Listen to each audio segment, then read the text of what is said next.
Phlebotomy is the process of drawing blood by puncturing the vein, and phlebotomists are people trained to draw blood from a person or animal for tests, transfusions, donations, or research.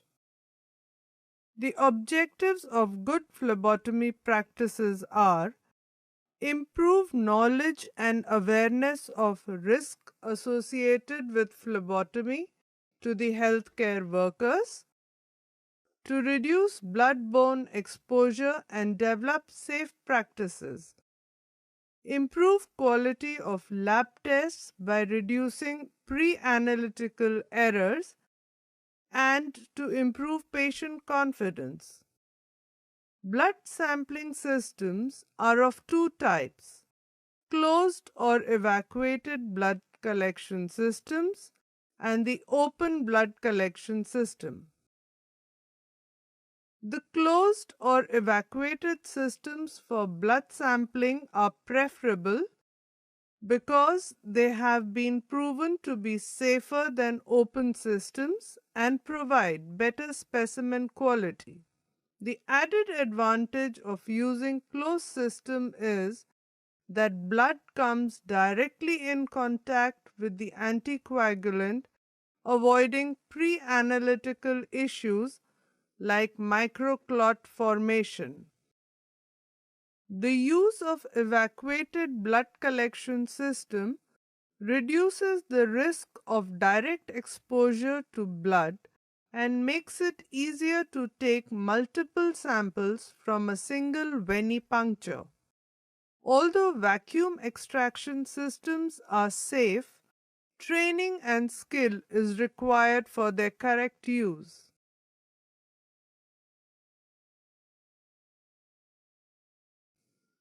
The system comes complete with needle, holder, and the laboratory sample tubes with appropriate additives and color-coded caps. Needles are double-ended and available in several recommended gauge sizes indicated by color codes. The non-patient end of the needle is covered by rubber sleeves and is screwed into the barrel, also known as the tube holder. A thread separates the two ends of the needle. It is where the holder is screwed into place. The holder holds the sample collection tube in place and protects the phlebotomist from direct contact with blood. As the sample tube is under vacuum, once the needle is in the vein, the tube is pressed onto the non-patient end of the needle in the holder and blood is drawn automatically into the sample tube by vacuum until the required amount is collected. The next tube is then placed in the correct sequence without removing the needle from the patient. The needle and holder are to be discarded as a single entity. However, there is also an option of using reusable needle holder or a multi-sample needle holder which has a system to eject the needle after use. The evacuated systems may also be used with a winged butterfly needle and a lure lock connectors. Open systems include hypodermic needle and syringes and sample container, which could be vacuum tubes or non-vacuum tubes. The use of a hypodermic needle and syringe is the most common means of blood sampling. Assembling of needle and syringe involves opening the packaging of the hypodermic needle, that is, the back of the needle, keeping it capped. Open the sterile packaging of the syringe from the plunger end, that is, back of the syringe, keeping the nozzle protected in the packaging. Carefully remove the syringe from the package and insert the nozzle of the syringe firmly into the exposed hub of the capped hypodermic needle. Leave the needle and syringe in place until ready for use. Selecting the gauge of needle.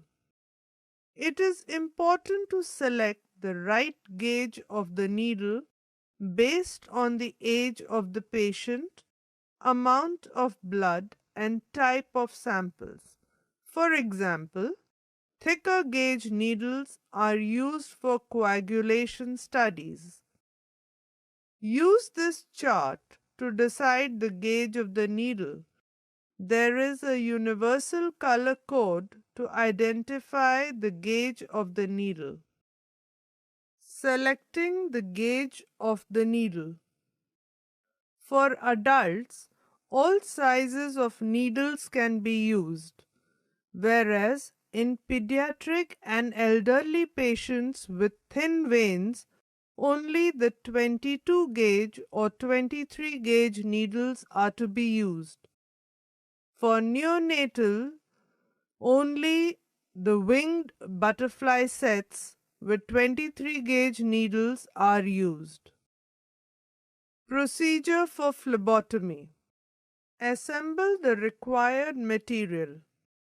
They are closed collection systems or open system with disposable sterile plastic syringes of various volumes, tourniquet, disposable well-fitting gloves, masks, 70% isopropyl alcohol swabs, betadine, dry cotton, band-aid, hand sanitizer, blood culture bottles, citrate tubes for coagulation test with light blue cap, plain tube with clot activator with red cap, gel tube with yellow cap with clot activators and gel separator, green tubes containing sodium heparin for cytogenetics and plasma-based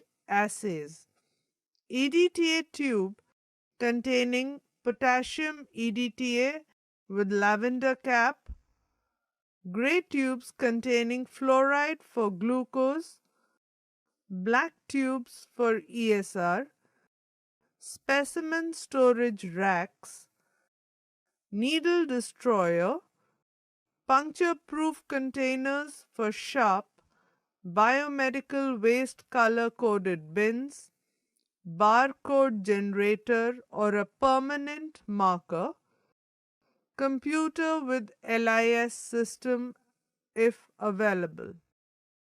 Pre-collection verification and use of personal protective equipment. Approach the patient in a calm, confident, and professional manner. The phlebotomist must gain the patient's confidence. Assure the patient that, although the venipuncture will be slightly painful, it will be short in duration and necessary for the diagnosis and treatment of their healthcare problem. Answer any patient query related to laboratory procedure. Confirm the identity of the patient with the laboratory requisition form. Wearing gloves is mandatory before sample collection. Wear lab coat and mask. Cover all injured or exposed wounds or cuts with a bandage before proceeding for sample collection. Determine the best site for venipuncture.